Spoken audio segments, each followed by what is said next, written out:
Hello, hello les investisseurs. Bon, c'est le premier live. J'avais besoin de vous faire une vidéo ce soir sur le sujet du moment, puisque je suis en train de gérer à distance des travaux pour un appartement et des entrées et sorties de locataires pour un autre appartement. Et je me suis dit, plutôt que de vous faire une vidéo YouTube, j'allais tenter de vous faire un live Facebook pour voir ce que ça donne. Donc, si vous avez des questions, n'hésitez pas à les poser pour répondre en direct. Ça peut être l'occasion de faire un truc sympa.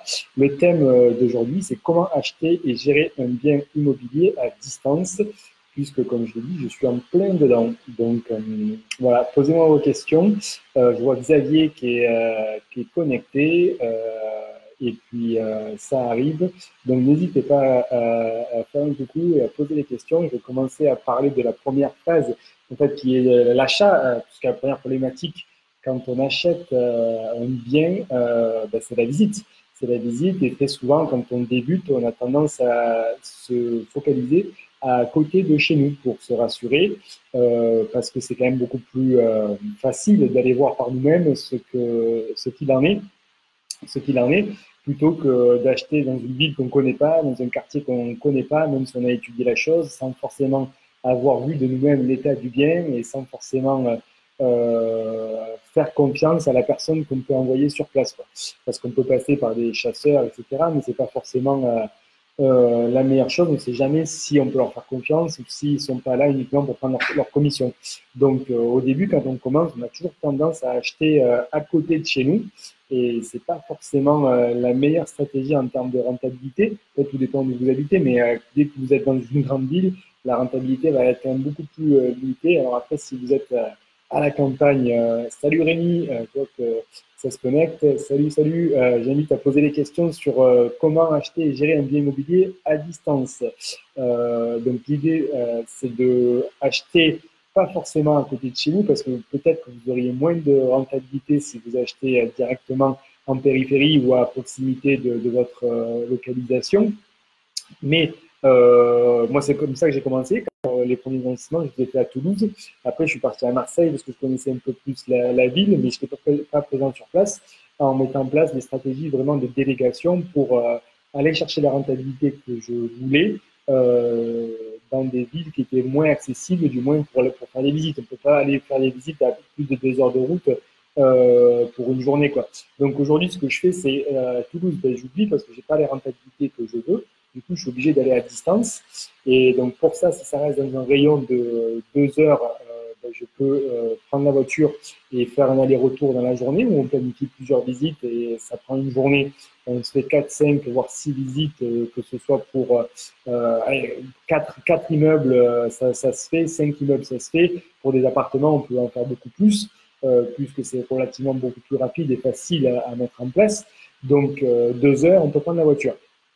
Après, la distance, pour la gestion, ça sera différent. On n'aura même plus besoin d'y aller. Et pour les recherches dans un rayon de 2 heures, ça c'est. Par contre, si on va au-delà de 2 heures, on est là aussi obligé de sous-traiter. Parce qu'on ne va pas prendre, on va pas faire 3 heures ou 4 heures ou 5 heures de voiture pour aller voir un bien qui est potentiellement beaucoup plus rentable. Même si après, au quotidien, on n'aura pas besoin d'y aller. Et moi, c'est pas forcément comme ça que j'ai envie d'utiliser mon temps, car au final, tout ce qui nous importe à tous, c'est d'avoir beaucoup plus de temps de libre.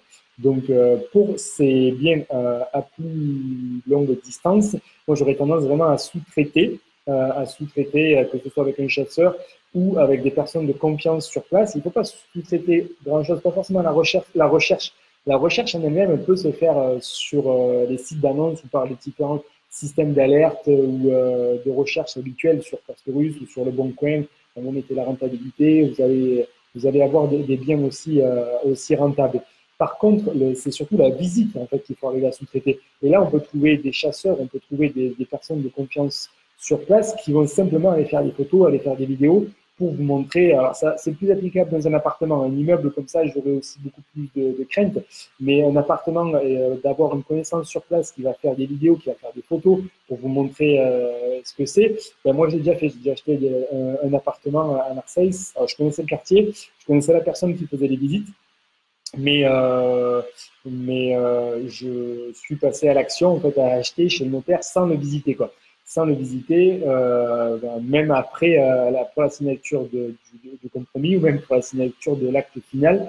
Je n'étais pas allé sur place. J'étais assez sûr de par les photos, de par l'état de la copropriété, de par les vidéos sur les parties communes. Je suis salut Xavier. Xavier, si tu as des questions, je fais un live pour la première fois en direct pour changer du format sur les vidéos YouTube. J'essaye le live pour essayer de traiter en direct les questions sur comment acheter et gérer un bien immobilier à distance. Donc, je disais que dans un rayon de 2 heures de voiture, ça peut se faire toujours pour faire les visites. Par contre, au-delà de 2 heures, il faut en fait sous-traiter. Il faut sous-traiter non pas forcément la recherche. La recherche, on peut la faire toujours à partir des sites ou des méthodes habituelles, mais on peut sous-traiter uniquement la visite. Et pour ça, on peut trouver des chasseurs qui vont accepter de faire uniquement la visite ou du réseau, trouver quelqu'un qui va aller sur place prendre des photos, faire des vidéos. Et moi, ça m'est arrivé une première fois d'acheter un appartement. Alors, c'est plus accessible pour l'appartement que pour l'immeuble, mais de le faire directement en sous-traitant cette partie-là, uniquement des visites. Et pour faire la recherche, moi, j'aurais un peu plus de mal parce que j'aime bien quand même connaître le prix du marché, connaître ce que je vais trouver. Et j'aurais pas forcément confiance à passer à 100% par un chasseur, ne sachant pas ce qu'il me propose, ce qu'il a d'autre dans son panier. Par contre, si c'est moi qui fais la recherche et je sous-traite la visite, j'ai aucun problème à faire ça. Et c'est comme ça que j'étais passé pour une colocation que j'ai fait à Marseille, où effectivement, j'ai payé une com pour un chasseur, en fait.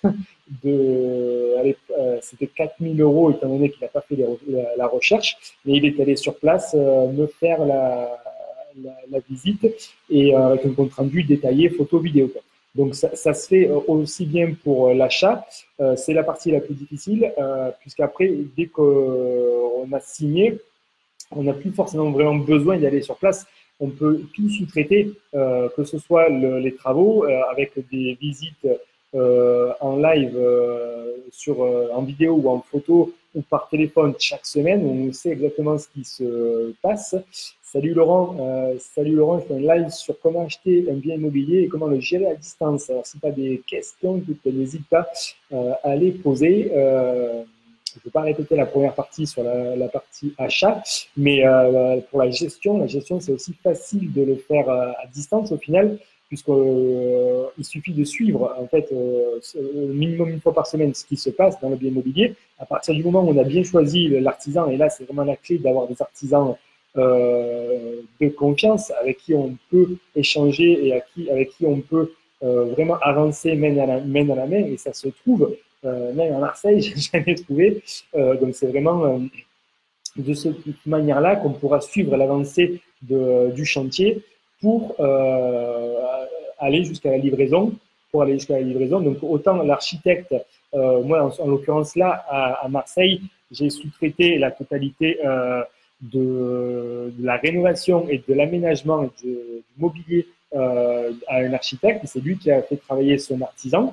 Donc évidemment, là, ça se paye aussi, le fait de déléguer cette partie-là, mais au final, c'est du clé en main et on ne se soucie de rien. Donc autant pour la partie rénovation, ça peut se faire. Même pour un immeuble, ça m'est aussi arrivé de le faire dans l'Aude. De la même approche, j'avais pas de contact pour les architectes, et là, j'ai trouvé une conciergerie avec qui je voulais travailler pour la gestion, et puis cette conciergerie m'a mis en relation avec un architecte avec qui elle était habituée à travailler. Alors, c'est pas un architecte qui va travailler sur les fondations, sur les plans, mais c'est plus un architecte d'intérieur qui va faire le listing et le montage de meubles, et qui aussi, évidemment, a des contacts d'artisans qui m'a amené et avec qui, au final, j'ai travaillé pour faire la rénovation de ces appartements dans cet immeuble. Donc, la partie sous-traitance peut se faire aussi bien pour les visites que pour la partie chantier, au final. Et vous pouvez suivre votre chantier de A à Z en étant un peu plus à distance. Alors après, effectivement, quand l'occasion s'est présentée, je me suis rendu sur place pour aller voir moi de moi-même ce bien dans l'Aude, puisqu'il était sur mon chemin pour aller à Marseille, mais j'y suis allé que 6 mois. Et là, il était à 2 heures de route, donc j'avais fait une première visite avant d'acheter pour voir l'immeuble, comment est-ce qu'il vraiment voir les fondations, voir la façade, la toiture, parce que c'est pas mon chasseur ou mes connaissances qui vont aller voir la toiture et qui vont rentrer dans la cave. Donc là, l'immeuble, comme il était à 2 heures de route, j'ai préféré le faire moi-même. Mais après, pour la partie travaux, elle se fait totalement grâce au réseau, et les réseaux, on peut les trouver aujourd'hui facilement grâce aux conciergeries, grâce aux architectes. Pour pas forcément prendre des artisans en direct, il faut prendre quelqu'un de confiance, et c'est souvent avec des décorateurs ou des conciergeries qui, eux, vont avoir le bien à gérer pendant pendant de longues années, ou enfin, de longues années, comme on l'espère. Eux, ils travaillent avec des personnes de confiance. Donc, autant la partie travaux, elle est sous-traitable, autant la partie recherche, elle est sous-traitable à distance. Et aussi, après, en gestion, tout ce qui va être gestion, ça sera totalement sous-traitable, puisqu'on peut trouver des agences ou des conciergeries partout en France. Alors, les agences, moi, c'est pas du tout ce que j'utilise, parce que je trouve qu'elles ne sont pas du tout réactives pour mettre un bien en location. Ça m'est arrivé plusieurs fois de devoir attendre 2 semaines pour mettre une annonce sur des appartements que j'avais achetés il y a longtemps de ça. Et lorsqu'on fait du meublé et qu'on a un mois de préavis, si l'agence a mis 2 semaines pour mettre une annonce, ben, évidemment, au final, c'est vous qui en souffrez.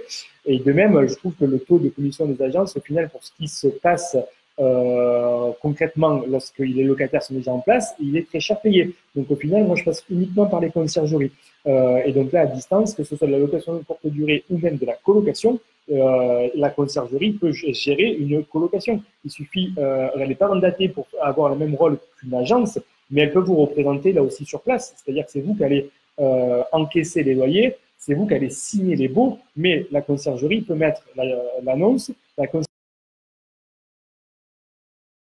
et ensuite, elle vous dit, en fonction du dossier et du feeling qu'elle a eu, tel ou tel locataire, et c'est vous qui mettez en place un bail électronique, et ça peut se faire pour quelques euros facilement aujourd'hui, et puis c'est vous et le locataire vous paye directement, mais le concierge ou la conciergerie reste le point de référence pour tout le suivi des petits travaux, ou l'entrée et l'état sortie, l'état des lieux, l'entrée et la sortie des locataires. Donc c'est totalement faisable de cette façon.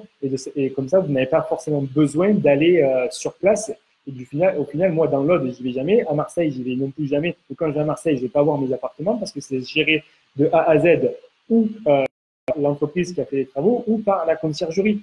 Et du coup, j'ai aussi sous-traité la partie achat. Donc au final, oui, il est tout à fait possible d'acheter dans des villes qui sont à plus de 2 heures de route de chez vous. Et pour ça, il faut trouver des partenaires de confiance, quitte à les rémunérer uniquement pour des photos, uniquement pour des vidéos pour la partie achat, les rémunérer pour le travail de montage des meubles, des plans et du listing immobilier pour la partie du coup aménagement, et souvent compter sur eux pour avoir des entrepreneurs qui vont faire des travaux de qualité, parce qu'au final, s'ils ne sont pas de qualité, c'est la conciergerie qui va avoir affaire à eux. Et la conciergerie a un intérêt à faire un bon travail, puisqu'au final, elle veut que ça se loue et qu'elle va être moins embêtée.